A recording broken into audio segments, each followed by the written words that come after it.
Аттуу окуучулар, 7-класстар үчүн геометриядан кезектеги видео сабагыбызды баштайбыз. Сабактын темасы учбуштукка иштен сызылган айланалар. Сабакты мен Балалыкка районундагы Атамов атындагы орто мектебинин математика мугалими Маматкулов Абдывахит алып барам. Сабактын максаты иштен жана сырттан сызылган түшүнүктөрүнүн маанисин билип аласыңар. Учбуштукка иштен айлана түзүүнү үйрөнөсүңөр. Түзүүгө карата маселелерди чыгаруу көндүмдөрүңүздөрдү калыптандырасыңар. Ой жүгүртүүгө жана өз алдынча иштөөгө үйрөнөсүңөр.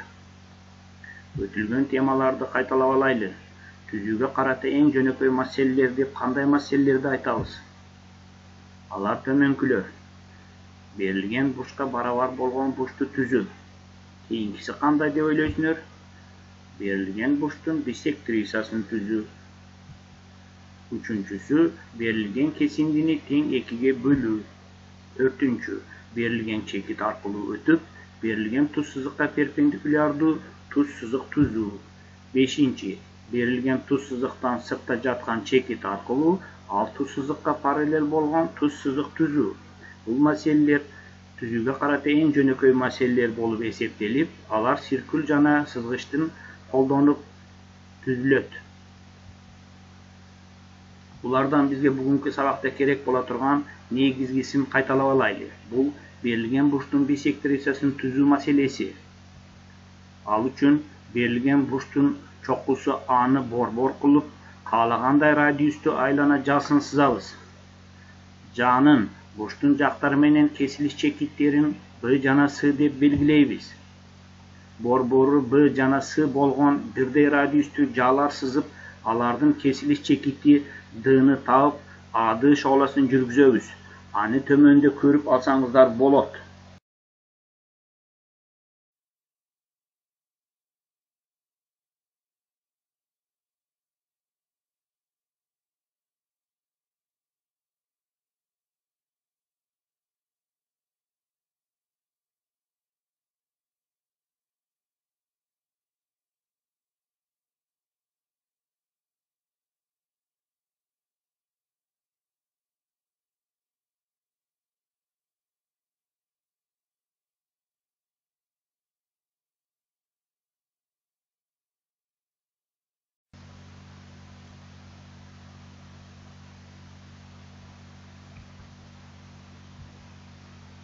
Окуучулар, төмөнкү сүрөттөрдө эмнелерди көрүп жатасыңар? Албетте бул сүрөттөрдө учбуштук жана айлананы көрүп жатабыз. А сүрөттө дагы, Б сүрөттө дагы учбуштук жана айлана бар. Бул жерде айлана учбуштуктун ичинде жайгашыптыр. Алар эмнеси менен айырмаланат? Алардын айырмасы силер айткандай, А сүрөттө айлана учбуштуктун бир жагына жанып өтөт. Б сүрөттө айлана учбуштуктун уч жагына тең жанып өтөт. Айлана учбуштук менен кандай жайгашкан? Айлана учбуштуктун ичинде жайгашкан, учбуштук болсо айлананын сыртында жайгашкан. Бирок ар кандай айлана учбуштукка ичтен сызылган айлана деп атала бербейт. Учбуштуктун жактарына жанып өтүүчү айлана учбуштукка ичтен сызылган айлана деп аталат. Кайталаймын. Учбуштуктун бардык жактарына жанып өтүүчү айлана учбуштукка ичтен сызылган айлана деп аталат. Бул сүрөттө АБ-сы учбуштукка айлана ичтен сызылган. М, Д жана Е чекиттери жануу чекиттери болуп эсептелет. Төмөнкүдөй темабызга карата таяныч билимди кайталап алайлы. Эгерде туз сызык айлананы жанып өтсө, ал жануу чекитине жүргүзүлгөн радиуска перпендикулярдуу болот. Бул менен мурунку сабактарда таанышканбыз. 15-параграфтын 32-теоремасы. Эми берилген учбуштукка ичтен айлана сызууну үйрөнөбүз. Эгерде О чекити кандайдыр АБ-сы учбуштугуна ичтен сызылган айлананын борбору болсо, анда ОН, ОД, ОЕ кесиндилери өз ара барабар жана учбуштуктун АБ, BS SA жактарына тиешелүү түрдө перпендикулярдуу болгондуктан борбору O, радиусу OM болгон айлана учбурчтуктун жактарын M, D жана E чекиттеринде жанып өтөт. Ал берилген учбурчтукка иштен сызылган айлана болот. Демек, учбурчтукка иштен сызылган айлананын борбору учбурчтуктун биссектрисаларынын кесилишинде жатат. Андай айлана бирөө гана болот. Анткени O борбору, OM радиусу бир гана турдуу жол менен аныкталат. Ошентип биз төмөнкүдөй теореманы далилдедик. Ал теорема төмөнкүдөй айтылат. Каалагандай учбурчтукка бирөө гана иштен айлана сызууга болот. Демек, берилген учбурчтукка иштен сызылган айлананы түзүү үчүн учбурчтуктун эки бурчунун биссектрисаларын түзүү керек.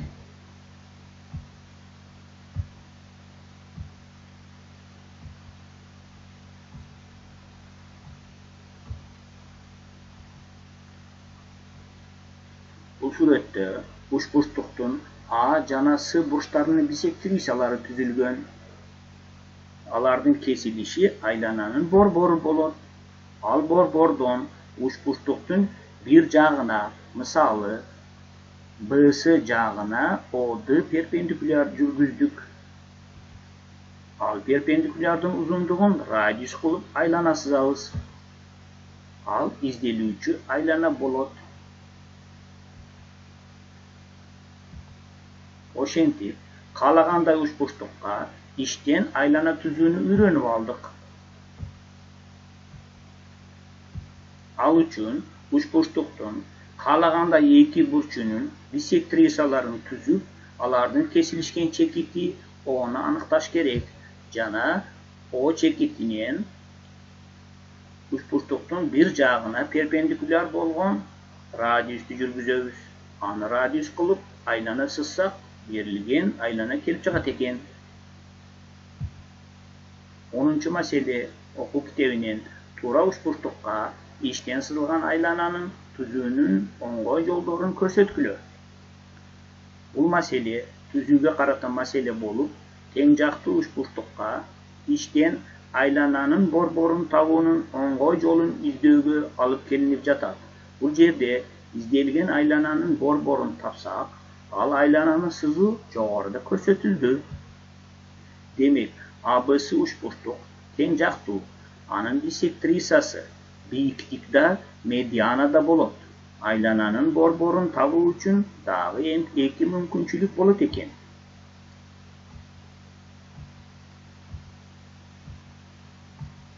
ABC учбурчтугу тең жактуу, бийиктиктердин кесилиш чекитин табууда А жана Б чокуларынан тиешелүү түрдө BS жана AC жактарына перпендикуляр жүргүзөбүз. Алардын кесилишкен чекити айлананын борбору болот. Айлананын радиусу болсо OE кесиндиси болот. Экинчи учур. Медианалардын кесилиш чекитин табуу үчүн BS кесиндисинин ортосу F'ти таап, AF медиананы жүргүзөбүз. Жана AC жагынын ортосу K'ны таап, BK медианасын жүргүзөбүз. AF жана BK медианаларынын кесилиш чекити O табылат. O айлананын борбору болот. Бул жерде радиус O'дон K'га чейинки аралык болот. Үйгө тапшырма. Ар бир окуучу каалагандай бир учбурчтукка иштен айлана сызып, сүрөтүн мага жөнөтөсүнөр. Бүгүнкү биз сабагыбызда учбурчтукка иштен сызылган айлана деген тема менен тааныштык. Жана ар кандай учбурчтукка иштен айлана түзүү мүмкүн экендигин үйрөндүк. Жана тең жактуу учбурчтукка иштен айлана түзүүнүн оңгой жолун үйрөндүк. Ошентип, бүгүнкү сабагыбызды аяктайбыз. Сабакка катышканыңар үчүн рахмат. Саламатта болгула.